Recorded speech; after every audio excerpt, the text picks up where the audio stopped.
Amen. So tayo po ngayon ay nasa Book of Joel na. Pinamagatan po natin ito na Return to the Lord, Judgment, Repentance, and Restoration. Pero bago po yun, i-review lang natin. Natapos na po natin yung maraming libro sa Old Testament. Yung first 5 books, yung tinatawag nating Law o Pentateuch. Yung history books also, hanggang sa poetry and major prophets. Tayo po ngayon ay nagpapatuloy sa ating pong minor prophets. Kung mapapansin nyo po yung ating pong slides, ayan po, pakatapos po ng Hosea, nasa Joel po tayo. Pero last time, we were able to tackle about the book of Micah. Ngayon po, ang pag-uusapan natin ay Book of Joel. At marami po tayong matututunan dito. Bagamat ito po ay isa sa pinakamaiksing libro o minor prophets na ating matutunghayan. Pero bago po yon, tanungin ko muna kayo ng isang tanong. Dumating ba kayo sa isang point ng buhay nyo na merong nagbigay sa inyo ng warning?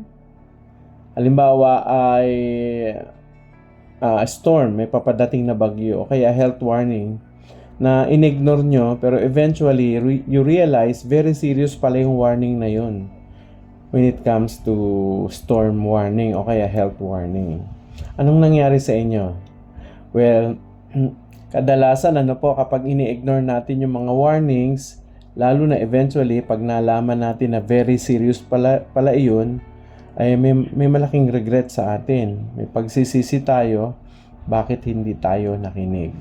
Bakit ko po tinatanong yan? Kasi basically, ang Book of Joel po is a book about warnings, warning to his people. Pag-usapan muna natin yung background nito, ang author.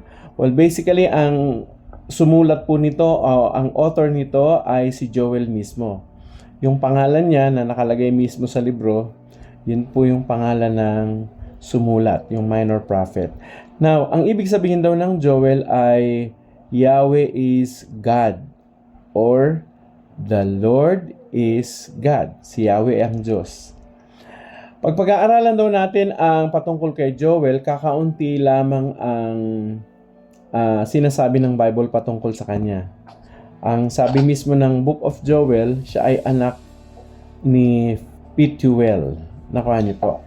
So, yan basically yung nakasulat doon. Now, ang historical setting nito, si Joel, basically, nag-minister siya o naglingkod siya sa Southern Kingdom, which is the southern part of Israel is Judah. And most likely daw, dalawa actually yung tinitingnan ng mga Bible scholars na possible na sinulat ito. Bagamat hindi naaapektuhan on how we are going to interpret the whole text, kahit anong pa man siya, kahit anong dates. Sabi nung iba, mga around 8th century BC daw, 835 to 800 BC, dahil daw walang ito raw yung panahon actually na yung mga pare ang nangunguna sa bansa. Pero may nagsasabi naman ng mga Bible scholar, most likely daw, ito ay nasulat noong 5th to 4th century BC. So, 500 to 400 before Jesus Christ. Kasi ito yung time na kung saan yung mga Israelita na napatapon sa Babylonia ay bumabalik na, pabalik ng Jerusalem. Now, ano ang kalagayan noong panahon ni Joel? Well, basically, they were facing a national crisis because they were facing an agricultural collapse. Mapapansin nyo, doon sa first chapter, merong binabanggit doon na mga balang, locust. So, there was an agricultural collapse and so therefore, food shortage. It leads to economic crisis. At dahil doon, syempre, naapektuhan din yung religious services nila. Bakit? Kasi yung grain and drink offering natigil din. So, during this time, Joel used the disasters no, the disaster that they actually faced during their time, to connect it with to something greater. At pinangalanan nito na the coming of the day of the Lord. So yun ang kalagayan nila. Now in chapter 1 verse 4 ng Joel, ito yung ilan sa mga pictures na makikita natin, ano? Ito yung pagkakabanggit. Sabi rito, what the locust swarm has left, the great locust have eaten. Alam niyo yung locust, mga ano ito balang ito, mga malalaking tipaklong. Dito sa Pilipinas, parang hindi tayo masyadong nakakaranas niyan. Pero dati may nabalitaan ako, parang Mindanao, bandang Mindanao, sinalanta sila ng napakaraming mga tikbalang. At alam niyo, itong mga locust na ito, pag dumating sila sa isang lugar, sila, milyon. Isipin nyo, ang mga locust na ito ay dadapo sa mga pananim nyo. Tapos pag umalis sila, yung iiwanan nilang mga pananim, nakakalbo talaga. So total disaster sa agricultural land ng mga Israelites. So ito yung picture niya. And sabi niya, what the great locusts have left, the young locusts have eaten. What the young locusts have left, other locusts have eaten. Meaning to say, pagdating doon ng mga maraming balang, may natitira pa, tapos kakainin naman ulit. Nakuha niyo? Tapos may natira pa, kakainin naman ulit ng mga susunod. So, meaning to say, it was a total agricultural disaster during that time. Now, ano ang main theme? Kapag binasa natin yung Book of Joel, ano yung main message or theme nito na sinasabi? Ang main theme nito ay yung tinatawag na the Day of the Lord. The Day of the Lord. This means that the Day of the Lord actually is God's intervention to human history. And the Day of the Lord brings, number 1, judgment against sin. Hahatulan niya ang kasalanan. Number 2, justice against evil. Bibigyan niya ng katarungan yung mga ginawa ng mga masasama. At pangatlo, deliverance for His people. Meaning to say, yung mga anak ng Diyos, yung mga sumasampalataya at nagtitiwala sa Kanya ay Kanyang ililigtas, palalayain. Nakuha niyo po. So, ang Book of Joel po, speaks about the day of the Lord. The same theme actually that you will find in the Book of Amos and Zephaniah. Mababasa niyo po yung salitang the day of the Lord. Ang araw ng Panginoon. Nakuha niyo po. Now, ano ba ang purpose ng book? Bakit sinulat ang aklat ng Joel? Bakit nga ba? Well, ito yung 5. Number 1, para i-interpret yung pagdating ng locust plague as a warning from God. Yung dumating sa kanila, yung mga balang, Joel interpreted that as something that is a plague. Ano ba sa Tagalog ng plague? Ito yung parusa ng Panginoon. And that locust plague were actually serves as a warning para sabihan yung mga tao ng Panginoon. Na ibig sabihin, kaya pinadala yan ng Panginoon, that is actually a warning to warn the people of God. And so therefore, yung number 2, it leads us to number 2. It was actually, that actually leads us to understanding that Joel was calling the people of God to repentance. Yun yung pinakaminsahe actually ng buong libro. Kaya mapapansin nyo sa libro, pag binasa nyo. By the way, napakadaling basahin po ng Book of Joel kasi 3 chapters lang siya. Nakuha nyo?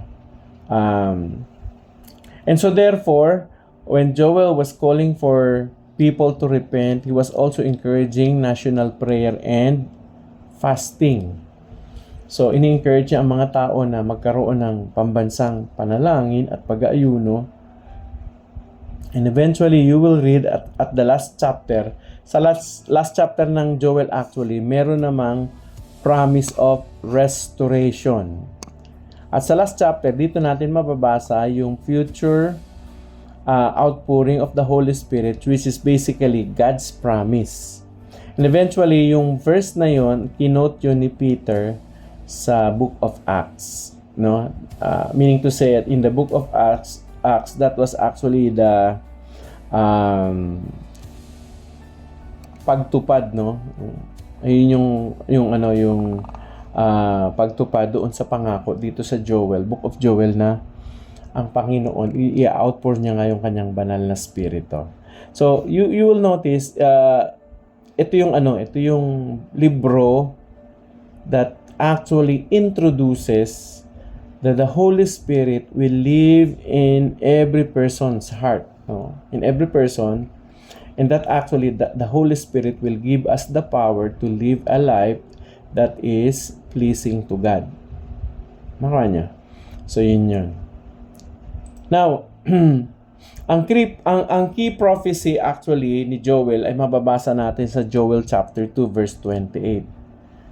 Which basically, ito yung verse na minention din sa Book of Acts. Okay? Sabi rito, Joel chapter 2 verse 28, "And afterward, I will pour out my spirit on all people.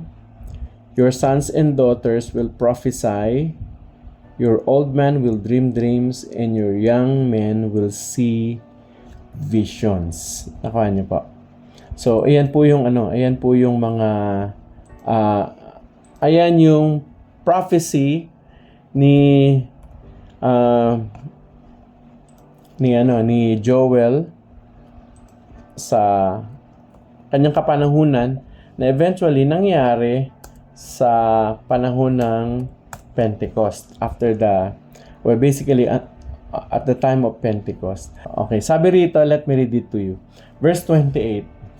"And afterward, I will pour out my spirit on all people.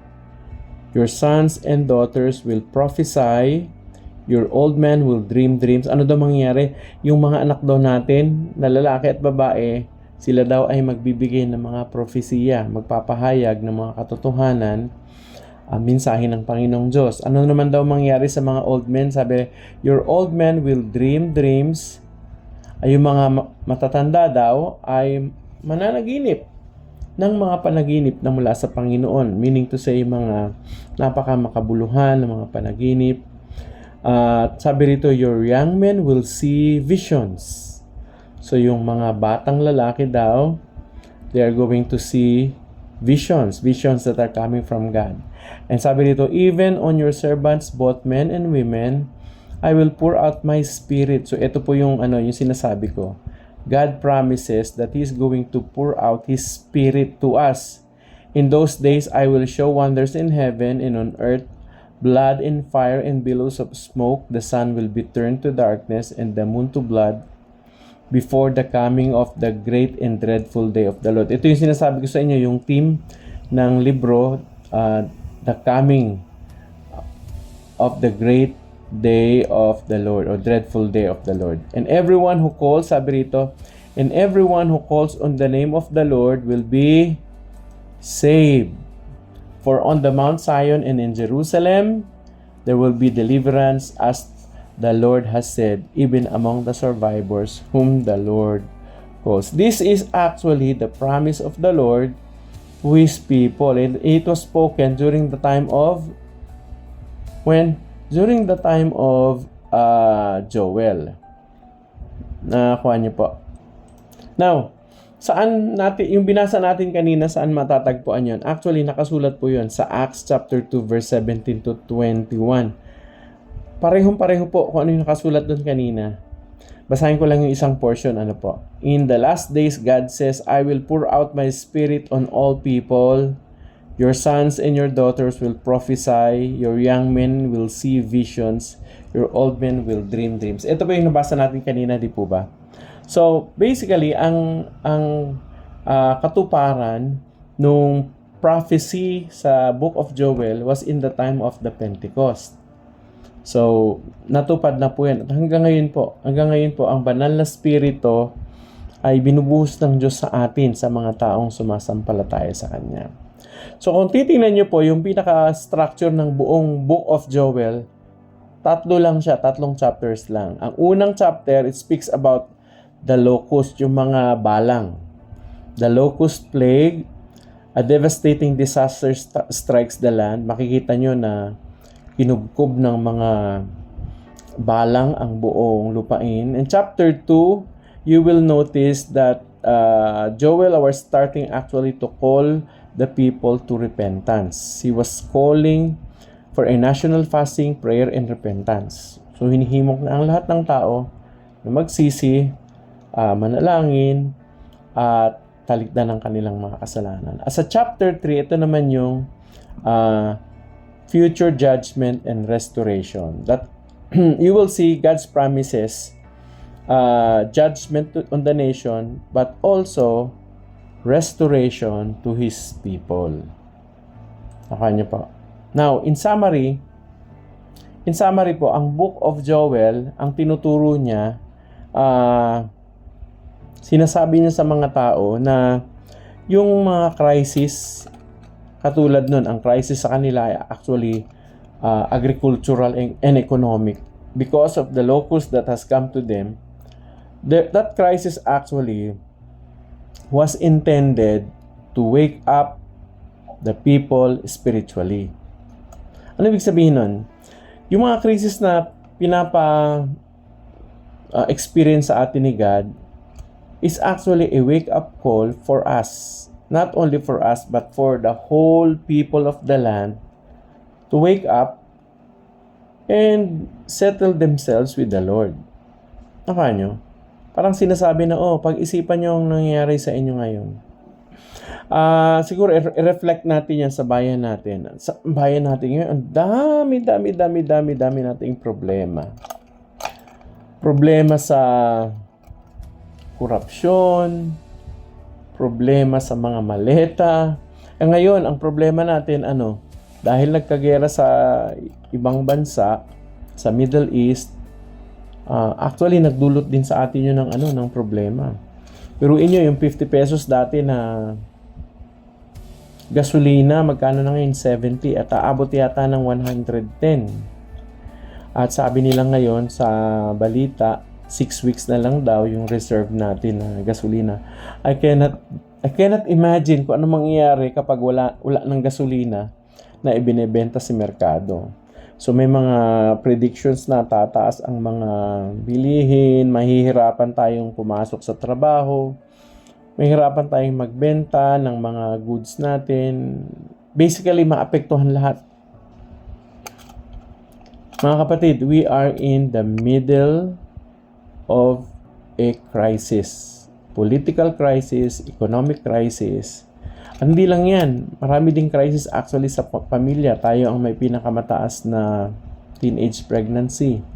Pabata ng pabata ang mga nakakagawa ng mga heinous crime. Tapos pabata ng pabata yung mga nagkukumit ng suicide. Hindi nyo ba napansin? Grabe yung mga problema na dinadanas ng ating bayan. So I should say, we are in the middle of crisis. So anong mensahe sa atin ito? If we are in the middle of crisis, just like in the times of Joel, this is a wake-up call for us, especially for the people of God. Wake-up call para sa atin spiritually. Alam nyo, the more that we need to pray for our country, the more that we need to pray for our family, the more that we need to pray for our leaders in the land. Kayo ba, pinagpipray nyo pa ba ang natin, Pangulo natin? Diba parang minsan nakakasawa ng ipag-pray ito kasi gawa naman ng kalukuhan. Pero siguro it's a call for us. Huwag tayong tumigil sa panalangin. Manalangin tayo na ang Panginoong Diyos ay magbigay sa atin ng mga bago at matutuwid na leader. Nakuha nyo. Pangalawa, the book of Joel actually teaches us for true repentance. Ang true repentance daw o pagsisisi ay naggagaling mismo sa puso. Hindi ito performance or regimen. Yung ang pagsisisi, babaguhin ko lang yung sarili ko, babaguhin ko lang yung aking mga ginagawa. Hindi ganun. Ang totoong repentance must come from the heart. Alam niyo kung bakit? Kasi pag hindi naman galing sa puso, bumabalik din eh. So, ang pagsisisi galing talaga sa puso. Meaning to say, pinag-isipan mong mabuti at pinagdesisyonan mo